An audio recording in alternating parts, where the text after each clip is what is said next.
Hi, this is Rob from Prestashop Tutorials, and in this video I'll show you all you need to know to set up your very own online store.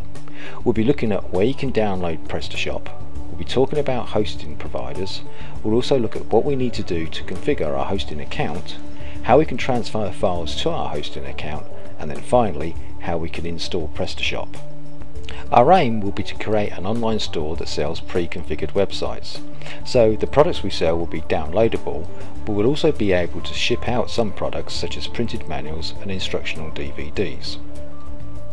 Okay, so let's make a start. What we're going to do now is we're going to download Prestashop. Now, to get to Prestashop, an easy website to remember, it's www.prestashop.com. The link will be at the bottom of the screen here for you, and all you need to do is when you come to this particular page is hit download Prestashop. When you click that, it'll come up with a registration page. Now, Prestashop is free of charge, but they do like to know who's taking it, so I'm going to fill out here my name, my email address, and then who I am. Am I a merchant, a developer, a web agency, or other? Well, I'll say I'm a merchant because I'm going to actually be downloading and using this product to, using Prestashop to sell products. So let's just fill that information in very quickly. So there we go, and all I'll have to do is hit the download button, and it gives me a couple of choices, two versions of Prestashop to download. One of them is an alpha version at this instance, and that's really just for test purposes. I want to use the final version, which is nice and stable, so I hit the download button again, and within a few seconds it will ask me what I want to do. Do I want to save it or open it? Well, obviously I'm going to save it, and I'm going to save it to my desktop, so hit the save, and it may take a little bit of time to download depending on how good your connection is, so let's just sit here and wait for a second. So it's just finishing off, and there, all done. So let's just have a quick look on a desktop, and there's Prestashop in its zip state. You give it a double click. Inside there's a folder saying Prestashop, and inside that are all the files and folders we're going to need to actually configure and set up our website. So that's good. Right, so the next thing we need to do now is look at host providers. Now, a host provider is somebody that will display your website for you so that everybody else in the internet world can go and view it. Now, I use a particular web provider or a host provider called HostMonster. Used them for many years, very pleased with their service and their reliability, and at the moment they're charging $5.95 per month, which is actually a very good price, and I believe they give you a free domain name. Yes, free domain forever, so that's good. And if you want to take them up on the offer, just use the link that comes with this particular package, give it a click, and then all you need to do is come to sign up now, and away you go. Now, once you've done all of that, they'll send you an email with certain bits of information. One of those key bits of information is a thing called control panel and how you're going to log into that. So once you've got that information, make a note of it, keep it nice and safe, and then we're going to use that to actually log into the control panel. So I've already done that anyway, so let's now go and have a look at the control panel. And when you log into your control panel, you'll see something very similar to this. Now, the reason we've come in here is we've been here a couple of times, but the first time we're going in there, we're actually going to create a database. Prestashop needs a database to actually function. Now, it's not difficult to do. All you need to do is look for this wizard, give it a click. Then it says, okay, what do you actually want to call the database? I'll call it demo because we're actually doing a demo website at the moment, but you can obviously call that anything you like. Then hit the next button. It says, okay, give me a username that's going to have access to the database. Well, I'll have admin. Again, you can call it anything you like, and give a password, and you have to type the password in again, and then all I need to do is hit this create user button. The next page is asking me what rights do I want and what privileges do I want the admin user to have. Well, good idea at the moment is to give him all the privileges because we want him to be able to go in there and do whatever we want to do. So I say next, and straight away it gives me an answer, or it gives me a response back saying that we've created a database and an admin user. So there's Tutoria admin and Tutoria demo.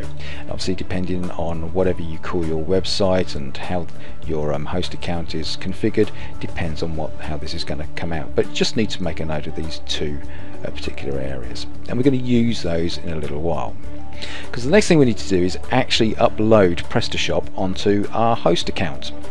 Now, like I said earlier on, your host account is going to give you some information about how to obviously get into Control Panel, but also how to get in contact with the server to upload files. And we can upload files in one of two ways. We can do it via a thing called FTP, which is File Transfer Protocol, or we can do it via the web.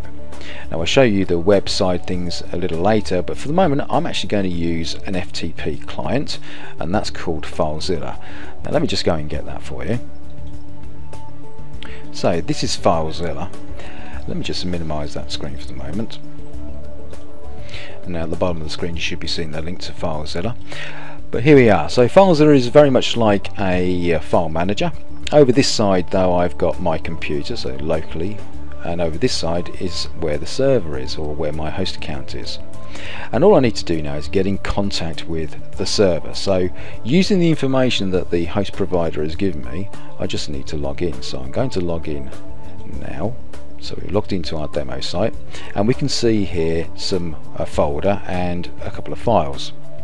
And that's quite normal. You may have more files, you may have less, whatever, but basically you're going to have nothing in there. So what we need to do now is transfer the zip file we got from Prestashop onto the server, and to do that it's very straightforward.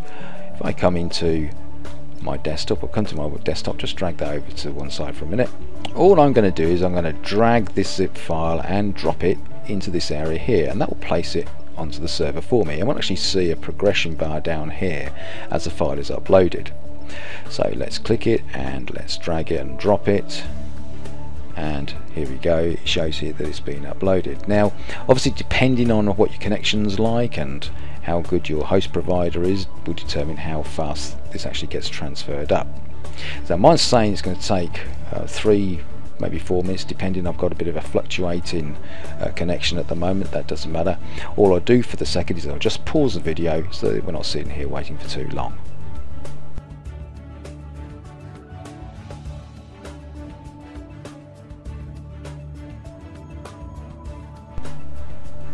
Okay, so very closely to the end there, and if I magic, there we go, there's Prestashop now, the zip file up on the server. Okay, so we've got the zip file there, but at the moment obviously it's no good to anybody. We need to unzip that and get all the files and folders out. Now I can't do that with inside FileZilla, but I can do that from the control panel. So let's go back to the control panel just for a second. So there we are, and I go back home, and what I'm looking for now is a link saying File Manager. So there it is, just there. Don't worry about the legacy File Manager, you don't want to be using that, just use the File Manager. And then we just say OK, and we see a web-based file manager turn up or appear. So there's the file that we've uploaded, the zip file, and I want to expand that, so I just simply highlight it and say extract. And at the moment mine's saying that it'll extract it to public_html/demo. That's only because I've got my website sitting in a folder on the server called demo. What you'll normally see is public_html/ without the demo part there.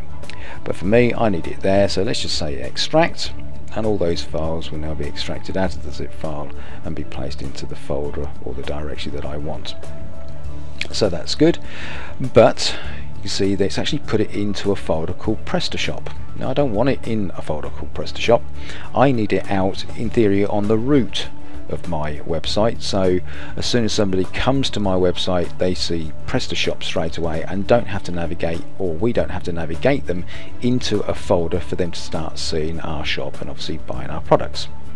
So what we need to do is double click the folder, and we go inside and we say select all. Now all the files and folders have been selected, so if I go down the list there you can see they've all been selected, and I just say now move the files or move file, and it's saying where do you want to move them. Well, obviously you'll be looking for public_html with nothing else after it. I have to bear in mind that I'm using a demo version, or this is for a demonstration, so I'm going to keep it in the demo folder, but I just say move files. And the servers tend to do this fairly quickly, so there we go, the files have actually been moved. It says no records found, and if I go up one level I'm now in theory at the root of my web server, as you'll be